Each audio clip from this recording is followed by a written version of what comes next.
Hi everyone, my name is John. Welcome back to my channel. And I have spent a lot of the last 8 weeks, which have been really wonderful reading weeks for me, by the way, with a lot of Historathon related material. And one of the things I wanted to do, a lot of it is heavy reading, reading some stuff from academic presses, a lot of, Martin Luther and Erasmus especially. Not reading them so much as reading about them. And I just wanted to read something small, and I guess now that, Shorty September is a thing, I don't think I read this in September. I read it in August, but it's certainly short, so I'll talk about it now. And it is The Ponderheart by Eudora Welty. A little Harvest Harcourt book. I love these things so much. They also put out an edition of her short stories, if I'm not mistaken. I think most people familiar with the work of Eudora Welty mostly know her as a short story writer. Her novels, Losing Battles from 1970 and The Optimist's Daughter from 1972, which were both written well after she had already gained pretty wide acclaim for her writing, tend to get less critical attention, and I'll have something to say about that in a second. But at around 150 pages, The Ponderheart is a novella, I would say, not quite a novel, but more than a short story, that strikes a nice middle ground between those two forms, and I think it might be, again, for reasons I'll mention a little bit later, one of the best sort of lengths in addition to the short story form. The narrator, just as a bit of background, I'm not going to give anything away that spoils too much here. The narrator is a woman named Edna Earl Ponder, and she's the owner and purveyor of a local hotel in her southern town.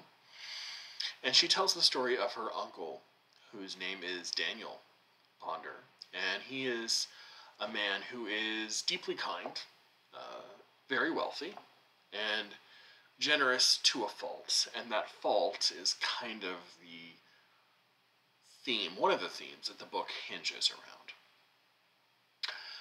around. So thinking that his eccentric generosity is due to his loneliness, Daniel's father, who is Edna's grandfather, since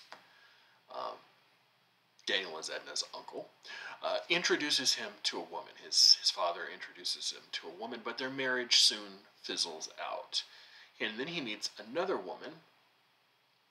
The second woman is named Bonnie D. And she seems mostly interested in taking advantage of Daniel's sort of capricious generosity. And he is extremely generous. He gives away the proverbial, shirt off his own back, the things he needs most in his life. He's very happy to part with, just to make other people happy. And after Bonnie D mysteriously disappears, Daniel is charged with her murder, which culminates in the trial scene in the book, where most of the small town where this takes place convenes to watch this spectacle, and where Daniel is eventually exonerated. And afterwards, in the courtroom, he throws his money around that he has he's gone to the bank and taken all of his money out of the bank and stuffed it in his pockets. And then once he's exonerated at the trial, he sort of just flails it around the courtroom to jurors, to, onlookers, the judge. It's funny. It's it's funny. But as you can probably tell from the canned summary that I gave you, this isn't really something that you would read for any kind of thrill or suspense necessarily, even though it does have its own unique sense of Southern humor, and I'll get back to that in a second too. A lot of the actions that take place in it seem to be sort of quixotic, seem to be of a kind of a non sequitur nature. They don't necessarily make sense. What's special here, of course, and I think what draws people to Eudora Welty's fiction, is the sustained mode in which she tells her story. So unlike Eudora Welty's rough contemporary Flannery O'Connor, and I know it's so easy to think of Flannery O'Connor as older than Welty because she died so much, something like 40 years before Welty did. But Flannery O'Connor is something like 12 or 15 years younger than Eudora Welty was. Then again, Eudora Welty lived a relatively long life. I think she died when she was 92. But anyway, Flannery O'Connor has these sort of more markedly gothic characters. They're much more eager to express their grotesquerie, their highly eccentric, weird, attenuated, very, very just people that you might be a little bit scared to meet if you actually met them in person. Not all of her short stories are like this, but just go read Wise Blood. It's a weird book, highly enjoyable, but of a kind, right? And Eudora Welty's fiction is, she's my good friend, I call her Eudora. It's not really like that. And most of her characters are very believable and realistic. There are some aspects, especially of Daniel's personality, that strain the imagination. But most of the other characters' personalities and behaviors are what most people would call pretty ordinary.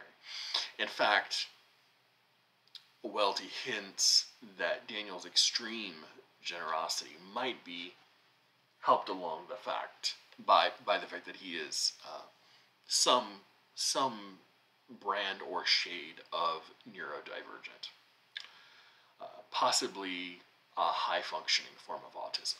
It's never really said. Of course, this vocabulary was not available to Eudora Welty in the 1950s when this was published, but she does give occasional hints that kind of point the reader in that direction, like his tendency to largely keep to himself and not talk much. Welty's narration occupies a register, and like I said, this is really what interests me most and what drew me into the book the most. Occupies a register, I think a lot of people who grew up in the South with parents, grandparents, great-grandparents, if you were lucky enough, that used a kind of storytelling style, mode, register that will seem familiar. It's an easy, comforting, capacious style of storytelling. Something like, a griot who has all the time in the world to sit down and talk at length, going hither and yon as the story takes them. That's why the short stories, I think, have endured more than her novels. Whereas novels require extended periods of attention, short stories you can read in an hour or maybe an afternoon, like The Ponder Heart. They lend themselves much more effectively to Welty's style, which, while of course written, has more affinities, I think, with the oral and oral, O-R-A-L and A-U-R-A-L traditions. Her writing is much more like being told a story than reading a story. And I think that explains a lot of her enduring popularity.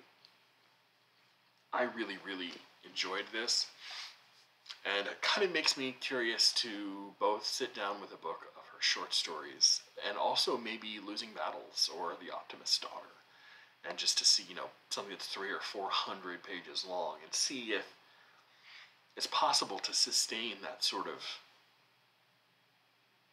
kind of narrative for so long.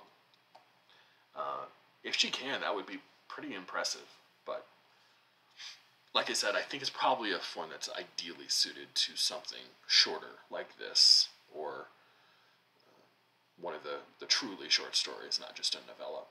But those are my thoughts on The Ponderheart by Eudora Welty. If you've ever read it before, have opinions about it, please let me know in the comments. I would love to hear them. Thanks so much, and I will talk to you later.